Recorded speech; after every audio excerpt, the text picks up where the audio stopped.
মাটি ফেটে ভাগ হয়ে যাচ্ছে আফ্রিকা মহাদেশ, তৈরি হচ্ছে নতুন সাগর। কপালে চিন্তার ভাঁজ পড়েছে ইসলামী বিশেষজ্ঞদের। এটাই কি তবে কিয়ামতের আরেকটি আলামত? প্রিয় নবী হযরত মুহাম্মদ সাল্লাল্লাহু আলাইহি ওয়াসাল্লাম সহিহ মুসলিমের হাদিস নম্বর 2877 বলে গিয়েছেন যে কিয়ামতের সময় পৃথিবীর বড় বড় পরিবর্তন এবং ভয়ঙ্কর ঘটনা ঘটবে, যার মধ্যে একটি হলো জমিন ফেটে যাওয়া। তাহলে আমরাই হব পৃথিবীর শেষ জাতি। বৈজ্ঞানিকরা আফ্রিকার এই জমিন দুই ভাগে বিভক্ত হওয়াকে কি বলছে, এই সকল ঘটনা নিয়ে সাজানো হলো আজকের এই ভিডিওটি। এর সাথে আরও কিয়ামতের এমন 5টি বড় আলামত সংঘটিত হয়ে গেছে, সে সম্পর্কেও আপনাদের আজ অবগত করব। তাই প্রিয় দিনী ভাই ও বোনেরা, সাবধান হন আজ থেকেই। সব ভুলে যারা দুনিয়াবী মায়ায় পড়ে আছেন তারা একবার চিন্তা করুন, দুনিয়া জীবন শেষে আখিরাতে আপনি আল্লাহর সামনে কি নিয়ে দাঁড়াবেন। তাই ভিডিওটি সবার কাছে শেয়ার করে দিন এবং সবাইকে আল্লাহর পথে আসার জন্য আহ্বান করুন। তো চলুন ভিডিওটি শুরু করা যাক।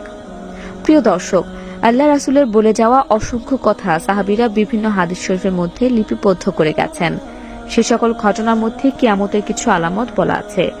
এর মধ্যে রাসূল সাল্লাল্লাহু আলাইহি ওয়াসাল্লামের কাছে হাদিসে যা সহিহ মুসলিমের মধ্যে বর্ণিত আছে যে কিয়ামতের পূর্বে ভূপৃষ্ঠের মাটি খণ্ড খণ্ড হয়ে যাবে, যা আমরা বর্তমানে কিছুদিন পরপরই শুনে আসছি।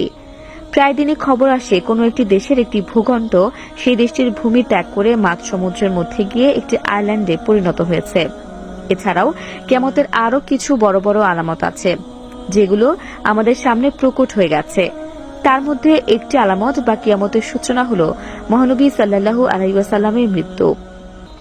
হাদিসে আছে, এক সাহাবী মহানবী সাল্লাল্লাহু আলাইহি ওয়াসাল্লামের কাছে কিয়ামতের বিষয়ে প্রশ্ন করলে মহানবী সাল্লাল্লাহু আলাইহি ওয়াসাল্লাম তার জবাব দেন, আমার মৃত্যু যেদিন হবে সেদিন থেকেই কিয়ামতের দিন গণনা শুরু হবে। তবে কিয়ামত কবে হবে তা কেবল মহান আল্লাহ তাআলাই জানেন। এর পরের আরেকটি হাদিসে মহানবী সাল্লাল্লাহু আলাইহি ওয়াসাল্লাম বলেন, নিয়ামতের পূর্বে খালি পায়ে বেদুইনরা উঁচু উঁচু মাকাম বানানোর প্রতিযোগিতায় নামবে। এবং বর্তমানে আমরা দেখতে পাচ্ছি মহানবী সাল্লাল্লাহু আলাইহি ওয়াসাল্লাম খালি পায়ে বেদুইন বলতে সেই সৌদি আরবের বাসিন্দাদের বুঝিয়েছেন, তারা যারা একসময় খালি পায়ে মরুভূমির মধ্যে ঘুরে বেড়াত, তারাই এখন বিশ্বের সর্বোচ্চ বহুতল ভবন নির্মাণে সফল হয়েছে। এছাড়াও মহানবী সাল্লাল্লাহু আলাইহি ওয়াসাল্লাম কিয়ামতের পূর্বের একটি বড় আলামতের কথা বলেছেন, যেটি হলো মসজিদে মুসল্লির সংখ্যা কম হবে এবং এলাকায় মসজিদের সংখ্যা বেশি হবে এবং মসজিদগুলো নানাভাবে চাকচিক্যের মাধ্যমে সাজানো হবে।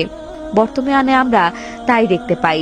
প্রতিটি পাড়া মহল্লায় একাধিক মসজিদ স্থাপন করা হয়েছে এবং এক মসজিদ কমিটি অন্য মসজিদ কমিটি থেকে এগিয়ে থাকার জন্য নিজের মসজিদটাকে বিভিন্ন চাকচিক্যময় তৈজসপত্র দিয়ে সাজিয়ে রাখছে। এছাড়াও কিয়ামতের আরও একটি বড় আলামত হচ্ছে ফোরাত নদী। মহানবী সাল্লাল্লাহু আলাইহি ওয়াসাল্লাম হাদিসের মাধ্যমে আমাদেরকে জানিয়েছেন যে কিয়ামতের পূর্বে ফোরাত নদী শুকিয়ে যাবে এবং সেখান থেকে স্বর্ণের পাহাড় ভেসে উঠবে। হয়তো স্বর্ণের পাহাড় ভেসে ওঠেনি, তবে ফোরাত নদী শুকিয়ে যাচ্ছে এবং তার ভেতর থেকে স্বর্ণের দানা খুঁজে পাওয়া শুরু হয়ে গেছে। তা দর্শক, আজ পর্যন্তই। আবারও আসবো নতুন নতুন সব তথ্য নিয়ে। সে পর্যন্ত সবাই ভালো থাকুন, সুস্থ থাকুন। এতক্ষণ 24 ঘন্টা নিউজের সাথে থাকার জন্য আপনাকে ধন্যবাদ।